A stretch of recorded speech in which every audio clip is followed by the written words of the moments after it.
Let's talk about your co-founder, Lauren.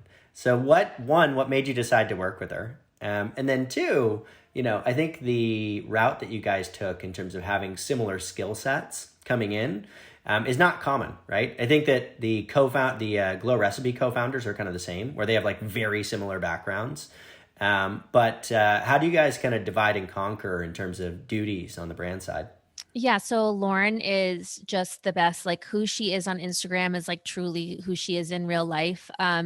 She's just like the best partner. And people ask all the time, like, do you guys argue? And we're like, honestly, no. Like we don't argue. We agree on everything. Like whatever's best for the brand. Like we put our egos aside and it's like, if this is best for Summer Fridays, this is what we want to do. And I think in any co-founder relationship, if you're thinking about starting a company or going into business with someone, is are you aligned on the same goals? Like do you want the same thing? And I think you have to discuss that openly beforehand because if you go into something and you both want different things, like it's not going to end well.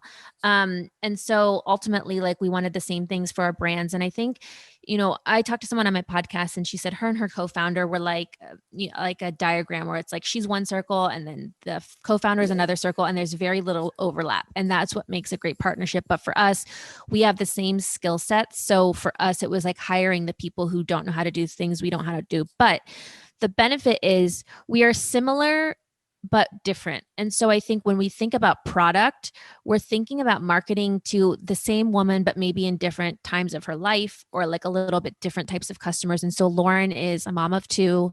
She was really early pregnant when we started working on the brand. And so when she's thinking about product and marketing, it's more from like the clean beauty, wellness, busy mom, simple ingredients, simple skincare routine, where I'm more like focused on like the beauty girl who's obsessed with product. And there are different types of people. There are people that go into Sephora and they're not on Instagram. They're not seeing what people are posting all the time. And she wants clean, effective products that are easy to use. And that's who Lauren is speaking to with her audience.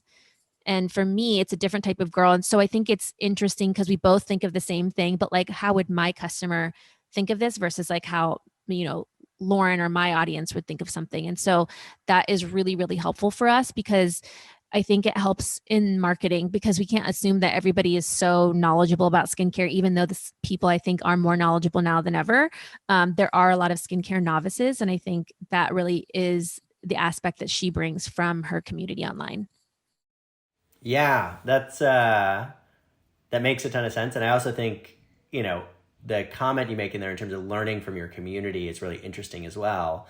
Like I have to imagine that all your years of like reviewing products and getting feedback and hearing other people's opinions played a huge role in the success of the brand. And getting two different perspectives, right? Getting her perspective and yours is so valuable.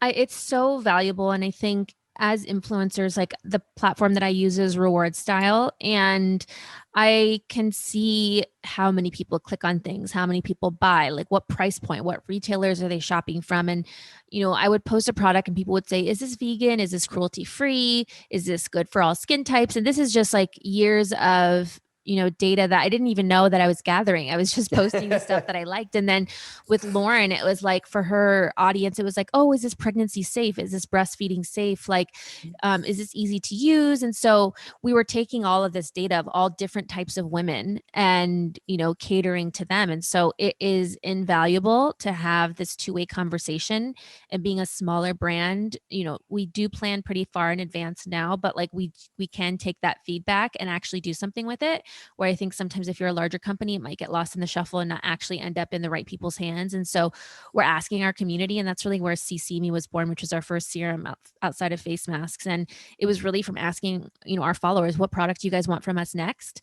They told us they wanted a serum. And then I think because of the age group that they're in, their skincare concern was hyperpigmentation and dark spots because they were after a phase of like blemishes and breakouts and they were before the phases of, anti-aging.